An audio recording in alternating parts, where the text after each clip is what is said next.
Hey guys, today I wanted to do, what would we call it? A question and answer kind of video here.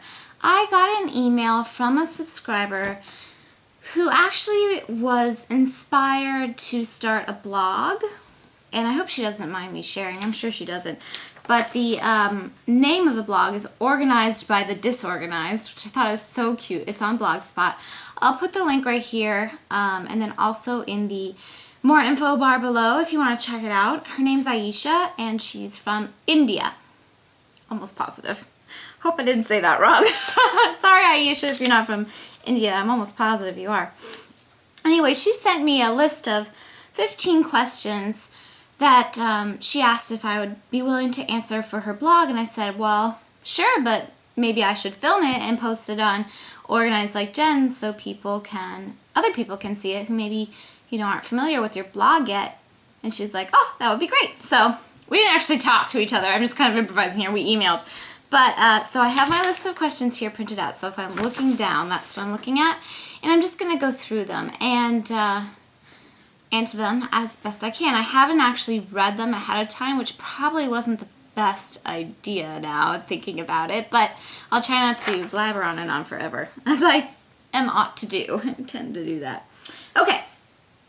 Let's see. Number 1. Is organization important for everyone? Why or why not?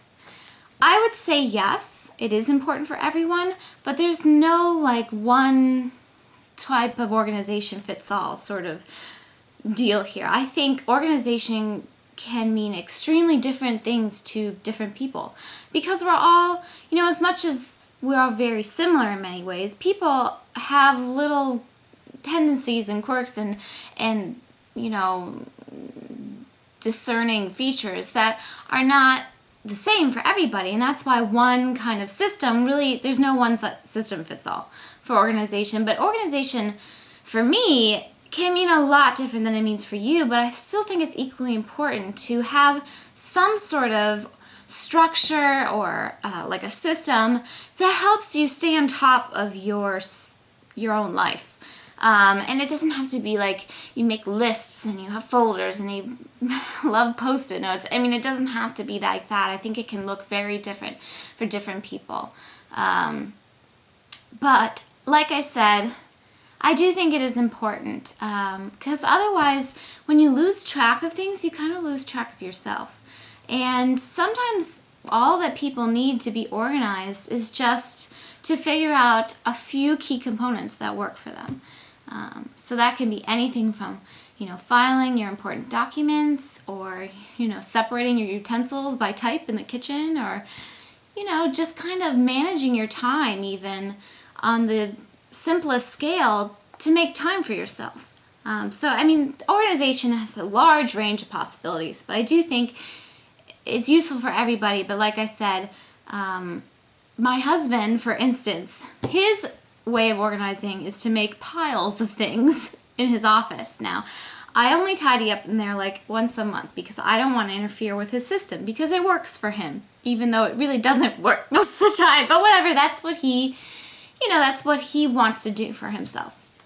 Whereas I would not have, when I have piles of things, I feel anxious about it. But you see, it's different for everyone. Okay. Number 2. How does one start? Or if you could answer the famous question, where do I begin? Beginning is the hardest part of any organization, whether it's literally cleaning an area just so you can start organizing, or implementing some sort of system in your kitchen, in your office, in your closet, or in your schedule. I think the hardest thing is actually motivating yourself to start. But what I find is that if I break the project down into smaller, more manageable sort of items, and just say, okay, well, today I'm going to commit this amount of time to do this little part of this big project, and I'm going to give myself this larger amount of time to get through all the little parts. And that breaking it down like that makes it a lot more digestible. it makes it less overwhelming. Even if it's a small thing you're organizing to begin with, sometimes it's just really hard to get started, especially if you have to do some cleaning up and cleaning out before you get started. I find that can be the time when there's a lot of stuff I have to go through.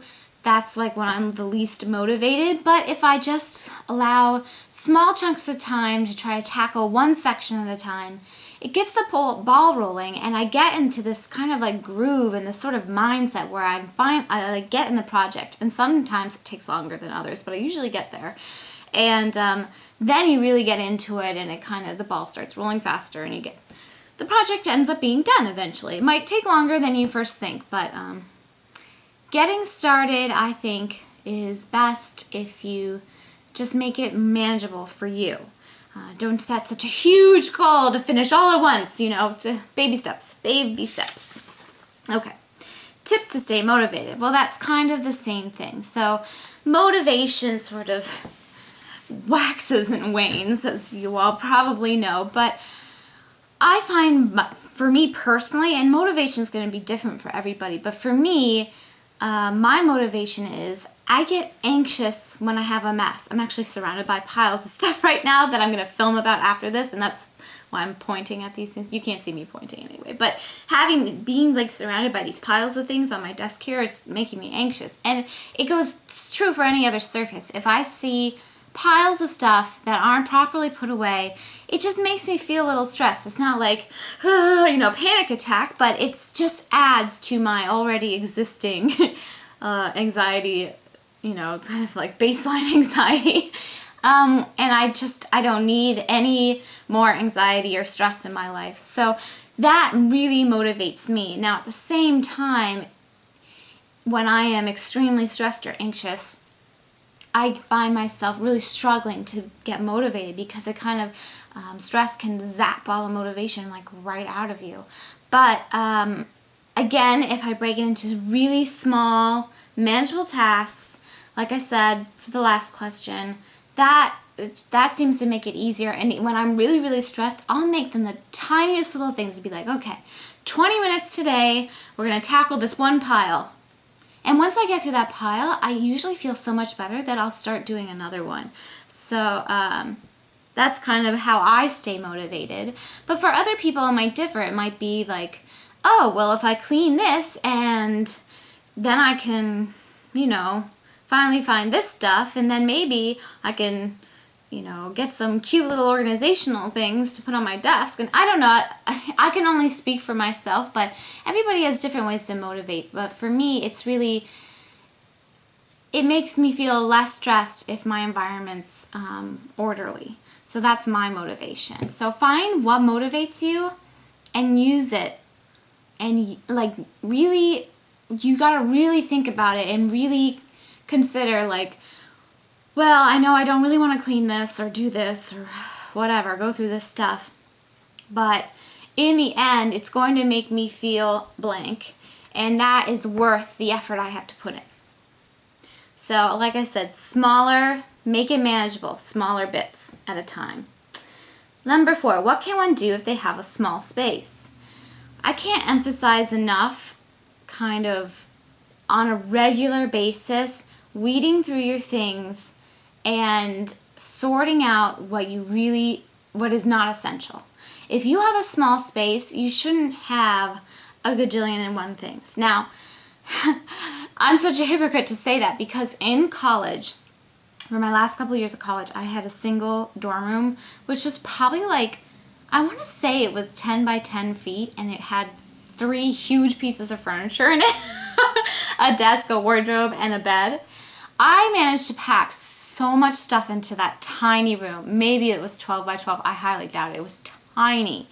If I can dig out a picture, I don't know if I have any, I'll insert it right here to show you guys. But I had way more stuff than was necessary to have. But you guys know, I need a lot of different kinds of things to feel safe and prepared for anything. But I managed to make it work and still have a clear space on my floor and a clear space on my desk. So there are ways to be clever with storage in small spaces. And I ended up hiding a lot of things under my desk and under my bed. I had those like bed raisers. And then on top of my closet thing, I don't know what you call it, you know, I kind of hid things that way, so I didn't have so much out. I still ended up having a lot of stuff out that you could see, but it's a college room, what do you expect? But if you want to make, at least for me, to feel less anxious, I want to see less stuff. And so you really need to find clever ways to put things away, out of sight, but in a way that you can find them, not just tossed into a bin, shoved under your bed. There are very clever, like under bed storage, closet storage, desk components, things that you can find that can help you organize in spaces. So if you have a small space specifically, then you don't have so much out, which can feel cluttered. And that's never a good thing. So that's, I would suggest, you know, really taking stock of the places you might not think to store things, like under your bed, up high in your closet, you know, in or behind your desk or whatever. You gotta really, really be kind of like a little organizational detective. I'm picturing like a little mouse with a Sherlock Holmes hat and a magnifying glass. I don't know why. Okay, what are alternatives if one has a small budget? I get asked this all the time because I know that I show you guys, I make trips to the Container Store a lot. It is rather pricey. I'm extremely blessed and lucky to be able to afford those things, but I understand that a lot of people don't have that luxury. And I really think there are excellent alternatives in places like Walmart, Kmart, Target, even the drugstore like Walgreens, CVS, the dollar store, great for little bins and things. What I would suggest for those places is to really take your time and look around at the things and look at all your local possibilities, whatever stores are near you, before you buy things. That way you're not spending more than you need, and be sure you hang on to your receipts so you can return anything extraneous or that doesn't work.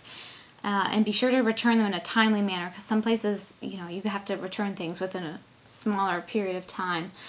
But I think you can do a lot with those less expensive sorts of options, especially when it comes to drawer organization and bins and stuff for your kitchen and stuff. Very easy to find. It's very available, at least in this country. And also, I would highly recommend looking at IKEA if you have one near you, which I know is a more global kind of option. I'm not sure if it's all the way around the world, but I know that they have some stores here and there overseas.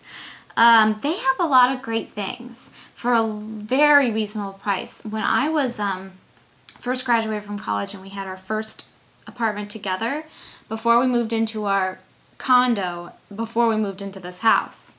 So my husband was still in, it was when we were in college, I guess, still, but that's another story. But we had an apartment, and I spent, you know, a good time at IKEA. And I found a lot of great bins and organizational components, like stuff for your drawers and kitchen, just like I said, for really inexpensive. And it's very nice, kind of clean, crisp, sort of universally nice looking stuff. And pretty good quality. I mean, even for furniture, we bought a few pieces at IKEA over the college years that really held up great and were very attractive for very inexpensive. So IKEA is a great option, but even if you need like a smaller budget than that, I would recommend looking for things that you might have around your house, such as like old gift boxes or shoe boxes, things that you could maybe cover or paint or something to make them look uniform and match whatever you want them to match color-wise. You have to be creative with what you can find for less or for free, and you can really do a lot on a small budget. So I would say, just like the last one, be a little organizational detective. You know, kind of scope things out, and you'd be surprised what things you can use for organization that aren't necessarily originally meant for organization. Number 6, you seem to be quite a busy person. Yes, I am a busy bee. What are your secrets to fitting it all in to accomplish everything? I don't have any secrets. I don't fit everything in. I don't accomplish everything. And really, I think I create most of my own busyness. The adding YouTube to my life has been a great blessing, but it's also been a huge time hoarder. Like it sucks up a whole bunch of my time, which is fine. I'm happy to spend my time that way. We kind of joke, but it's really not even a joke at this point, that it's sort of my full-time job now.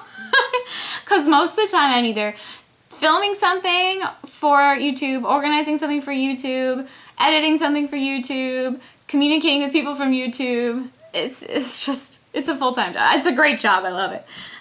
It's my pro bono work. I like to joke. But yes, life has gotten a lot busier for me since I've been more, involved in YouTube. And I'm actually working on kind of creating a schedule for myself now with this in mind. But generally, for keeping on top of my days, which are jam-packed with me running around like a chicken with her head cut off, I find list making, my good old standard, is the best thing to keep me on top of things. And I kind of prioritize. So the things that I know I need to get done in a given day, I'll put in my list earlier in the day. So I know I'll get through those. And then things that are maybe less important, I'll either put in parentheses or put towards the end. So I know that those are things I can put off till the next day or whatever. And it's not the end of the world. That really helps. But I'm really thinking my day through and what I want to accomplish. And I generally do this when I know I'm going to be particularly busy, especially. I do this the night before, like right before I go to bed, before I write in my gratitude journal, because I always want my gratitude journal to be the last thing I think about. But it's also a nice way to kind of like put out all your stress thoughts. If you have a busy day coming up, you're thinking about it the night before. You're thinking about, oh my gosh, I have so much to get through tomorrow. How am I going to do this? I have this and this and this. If you write a list and kind of organize your day, even just like a little jot it down and not, doesn't have to be like the most beautiful and accurate list in the world. Just if you jot down even a list of all the things you want to accomplish tomorrow or the next day or whatever, right before you go to bed, that can help you sort of excuse me, I need a drink. It's a lot of talking. What was I saying? Yes, that can kind of help you like unload that stress and be ready to sleep and face the day knowing that you have everything written down. So that's what I do to stay on top of things. And also kind of prioritizing. Which I'm in the process of reprioritizing. So I'm going to post a video on that once I figure it out exactly, and you guys can stay tuned for that. 7. After organizing, how do you maintain it or keep it from becoming a mess again? This is important. This is where my touch-ups or whatever come into play. And I actually the last organizational project I posted was my annual bathroom touch-up. So for big spaces or important organizational spaces, I should say, like my bathroom, my kitchen, my pantry, my craft room, my closet. These are things I look at once a year and I really focus on for some period of time.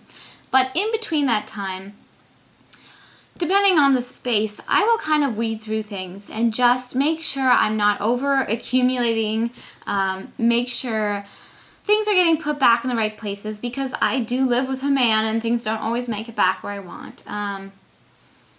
And really just kind of keeping your house neat. So sometimes things pile up. It happens to everybody. But once it starts piling up, say, okay, I need to set aside 20 minutes tomorrow to go through this pile. And it's just like the first question. If you make it into smaller, more manageable tasks, and you do this on a somewhat regular basis, it's not going to get overwhelmingly messy again. Of course, we're all human and lives are busy. So sometimes things pile up, but then you just tackle it again, make it small, manageable tasks, you'll get through it. I do, for myself at least, know that I need an annual kind of focused look at a space, because after a year things tend to either get overflow or my needs change or something. So it's a good practice to kind of look at spaces once a year at the bare minimum and kind of figure it out. But again, you don't want to do too much. You don't want to be changing something like every other month, unless that really brings you a lot of joy, and then, more power to you. But for me, I have so many things I want to look at all the time. I can't. I have to kind of do once a year kind of thing. So that's what I would do. 8. What can we do when we feel like giving up during the cleaning, sorting, putting away process? This will happen. This happens to me. This happens to, I think, most people. Sometimes you get into a project and you're knee deep in it and it's just so overwhelming, you're like, oh, I can't do this anymore, and you want to throw in the towel. Here's what I would say. If you get to that point where you're so overwhelmed that you can't physically go on, then stop. You've done too much already today. Leave it right there. Go take a breather for however long you need.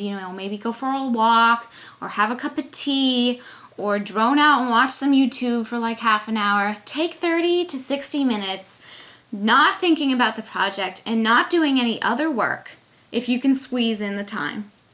And just kind of chill out for a little bit.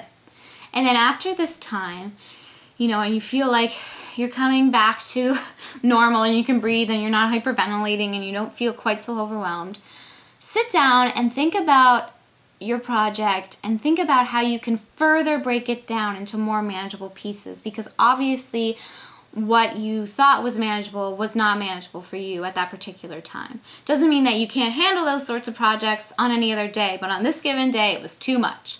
I would just really recommend reassessing, reprioritizing your project, kind of making a new plan of attack, and then starting fresh the next day. I wouldn't look at it again for the rest of the day, even if you feel a lot better. Now, if you're really motivated at that point to really jump in again, then go ahead. But if you're like, okay, I'm going to start fresh tomorrow and it'll be better, then listen to your brain. I mean, you know more than you think you know. And that sounds kind of weird, but your body and your feelings and everything will tell you so much if you only pay attention to it. So be mindful of your needs and just know that you don't have to finish it right away. And if there is something that you really have to finish, then make sure you leave yourself ample time to do it. So you kind of have to plan ahead, I would say. Let's see. Number 9, your best expert insider advice. You might have learned this from your experience. Well, I'm not an expert or an insider. My best expert or insider advice. Does that mean advice from somebody who is an expert or an insider?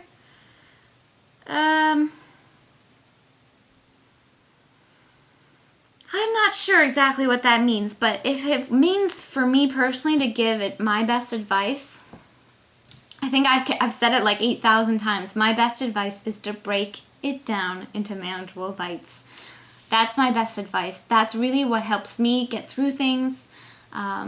If you plan it out and make it manageable, it might seem like, oh, but I could accomplish so much more. Well, don't push it. I mean, this is something that's hard to do. It might not seem hard on the surface, but going through a mess or a disorganized space, there's a lot of emotions tied into that. So you want to be really aware of that and respectful of that. So that would be my best advice, is to really break it down into small chunks and don't be so hard on yourself. If it takes you a little longer to finish it than you think it should, who cares? It's for you, So that's what I would suggest, I suppose. Any organization blogs or books that are good resources that have inspired and helped you. Now, I can't say I have any specific organizer resources that I've turned to in my life. I was kind of born this way, I guess. But over the years, there have been some things that feature organization and, being neat and stuff that, I enjoy reading. And I can think of 2 specific examples, and that would be Martha Stewart Living magazine and Real Simple magazine. And I realize these are both magazines, but these 2 sources, which I have been subscribed to for probably about 8 years now, both of them, really just are visual motivators. Just so beautiful the way that their articles are, and some of their, they feature some homes sometimes and different spaces in homes and how to organize things. And especially Martha Stewart kind of gives tips that maybe I hadn't thought of or something. That's probably where I picked up most of my little, I'm not sure what to call them, tidbits of organization. Oh, and number 11 is, do you have an inspirational mentor? If yes, who? I would have to say Martha Stewart. I'm kind of a big Martha Stewart fan. I love her, all of her media. I used to watch her TV show when I had time to watch TV, but who has time for that? Well, that probably wasn't my favorite outlet, but I really enjoy her magazine and her books the most. And her products, too. I mean, she's got some great stuff at Macy's and, of course, Michael's. I love crafting, and her crafting things are so beautiful. And there's a lot of her crafting components in my craft room. I guess what she really inspires me to do, or at least her media culture, is to make it be beautiful and simple at the same time. That is really probably the most inspirational part of looking at her visual media for me.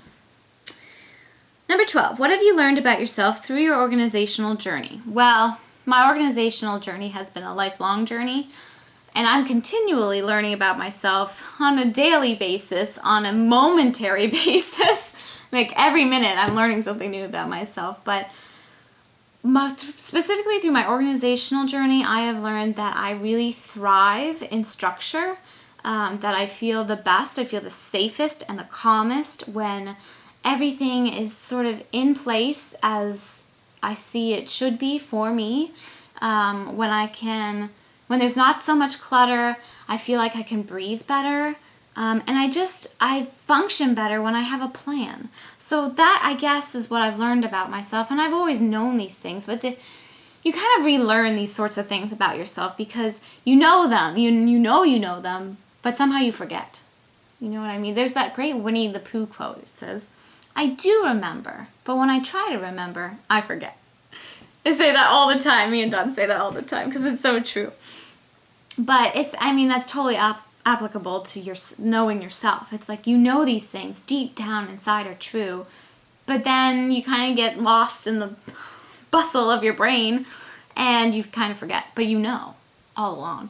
So I guess those would be the things. Just that organization just helps me be happier and function better in my life. And my organization is what makes it work for me, but your type or what you would define as organization for you might look totally different from mine, but that doesn't mean it's not good for you. Do you see what I mean? Okay, number 13. We're getting down to here. This is like the world's longest video. Top tip for A, a student, B, a newlywed, C, a person with a time-consuming job, and D, a housewife. Oh boy.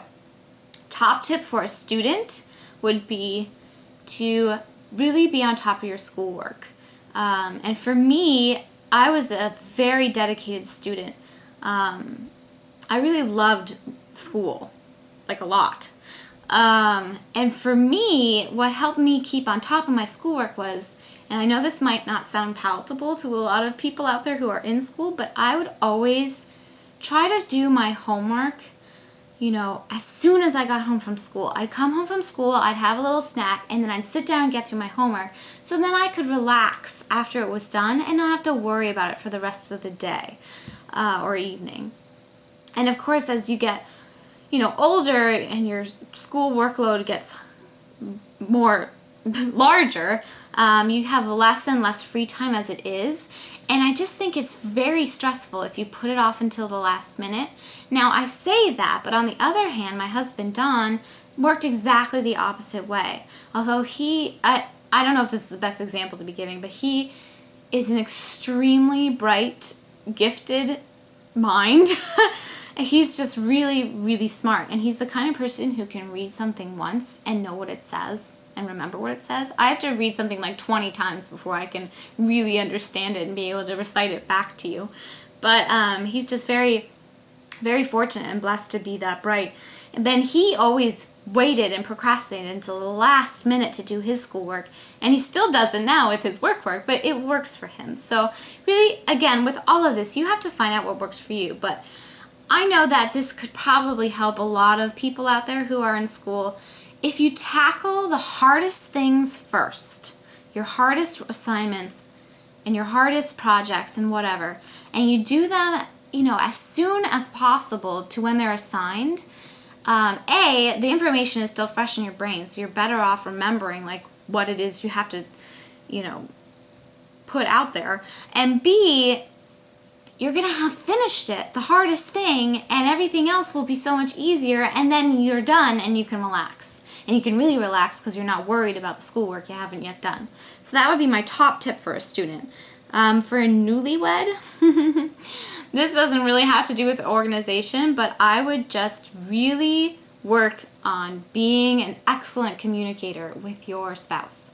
And this goes for any relationship, but I think specifically newlyweds, because it's sort of a new time and you're now this family union, and if you haven't been living together, now you're living together, and it's a totally different thing, and you just, for all, your whole marriage and any relationship, communication is key, but especially in a marriage or a committed relationship, communicate, communicate, communicate. You cannot communicate enough. Be open and honest, and also be willing to be open to hear what your partner has to say back to you. I think communication is key. You know, being organized in your home and you know, in your life is great, but communicating with your partner is the most important thing in a marriage, from my perspective. C, okay, a person with a time-consuming job. My husband has a very time-consuming job. Well, he did, and then he didn't want to do it anymore, and he kind of changed it, and he's like the luckiest man in the world, and somehow it worked out that he doesn't have to work quite as hard. But still, well, whatever. This is way too much information. Here's what I would suggest for a person with a time-consuming job.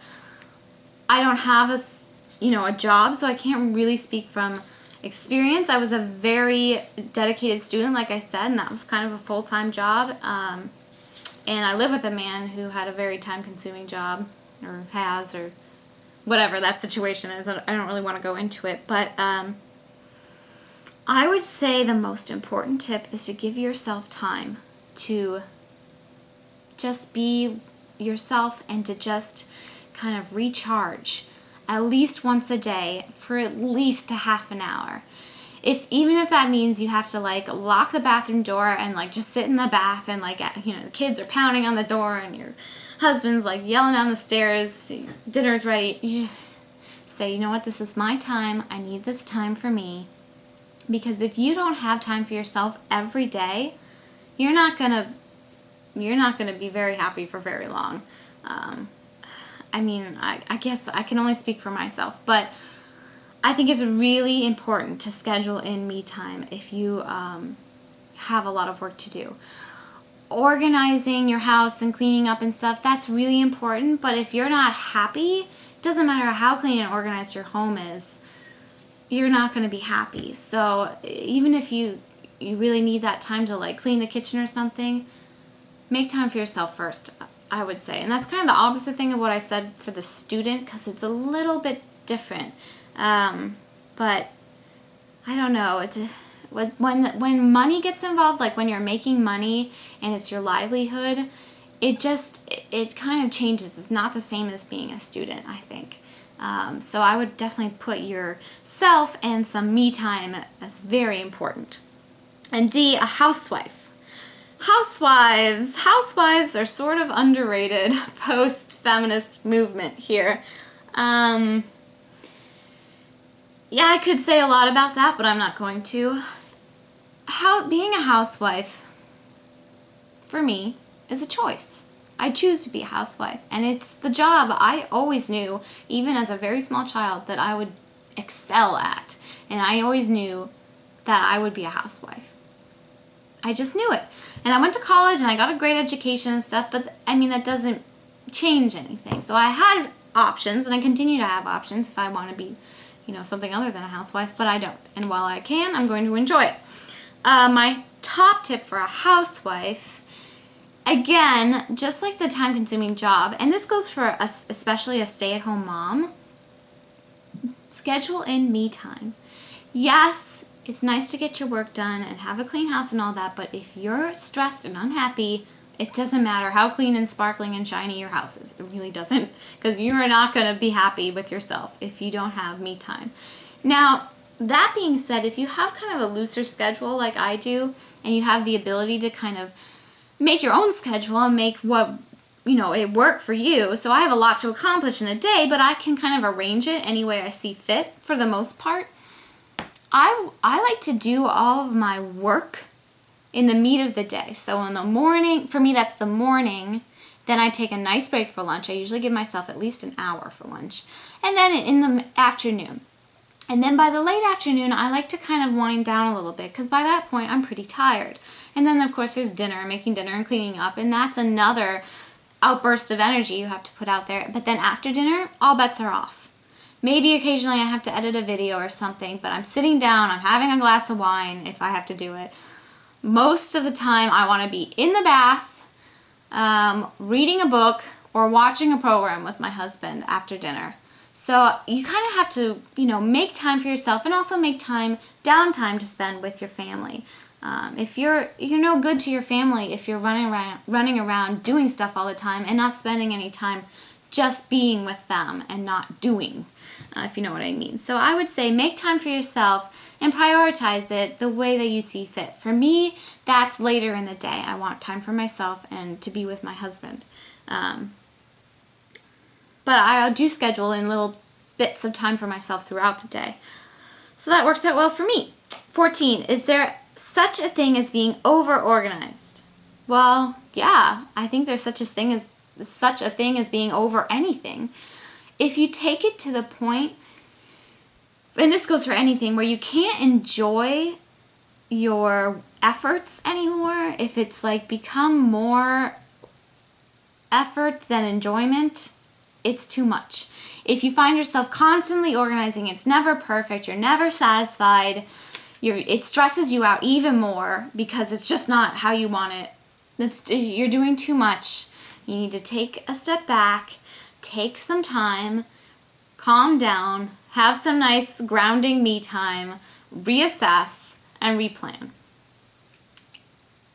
Less is more sometimes. I mean, it depends on the person, but I think you can be over anything. You can, be over messy. You can be over clean. You just have to see what works for you. And if it's not working for you, then you have to be honest with yourself and make a new plan.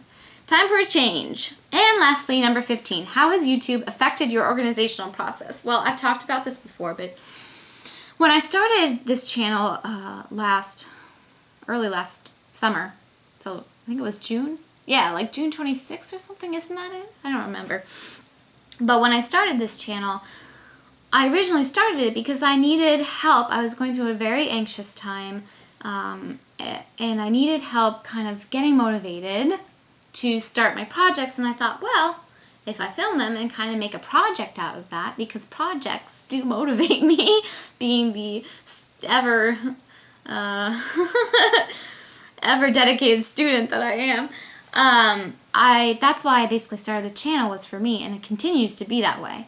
So the way it has affected my organizational process is that it's more consistent in that I'm tackling stuff more often. It might not seem like it, but I do have a life outside of organizing, so that's why you don't see quite as many videos as some people want to see. But it actually probably hasn't affected my process all that much. I've kind of honed my process over the years. Like I said, I was born this way. I feel like I should pipe in Lady Gaga's Born This Way song for the background. But that would be some sort of copyright infringement. I guess the only thing it's really changed is that because I'm filming it, I have to sort of take more breaks instead of going straight through because I have to film my process and stuff like that. I mean, that's just how I choose to film. So maybe it makes it a little more manageable and less overwhelming because I'm breaking it up into smaller clumps, probably. That has done it. And it's also, having YouTube in my life, like I said before, is a huge time commitment. So it's sort of made me feel the need to reprioritize a bit, and that is a big part of my organizational process, is time management. So that would be probably the big things with YouTube. And that is it. She also says, an idea might be to do a viewer questions answered video. If you guys are interested in a viewer's questions answered video, I'd be more than happy to do something. It'd be something similar to this or whatever questions you want. I guess I would just ask that you not ask about my husband's job because I'm not going to tell you about it. There are some things that are private, and I just ask that you respect that. He probably wouldn't mind if I told you. I don't know. I just don't feel like sharing that, I guess. And I don't think I have to share anything I don't want to. But you guys know I'm pretty honest and open with you guys. So send your questions my way. Leave them as comments here if you want. Viewers' questions answered video could be on the horizon, and I will answer all that I feel comfortable answering. And if I don't answer certain ones, just please know that it's just not something I felt comfortable answering. So that is it. World's longest video here. Anyway, I hope you guys enjoyed this. I hope this was interesting or useful or anything to any of you. If you stuck it around to the end, congrats to you. And I am working on my craft room right now. It's a long process, you guys know. So hopefully I'll have some footage from that to put up by the end of the month, as well as some other little videos and requests I've gotten. And then I do want to work on my mudroom this fall, as well as my utility room, which is like our big storage room down in the basement. It also happens to be where my laundry room is. And I have had some requests for laundry day videos, that sort of thing. But I want to wait till my space is reorganized. So that's what's on the horizon for this fall. And yeah, thanks for watching, you guys. Take care. Bye.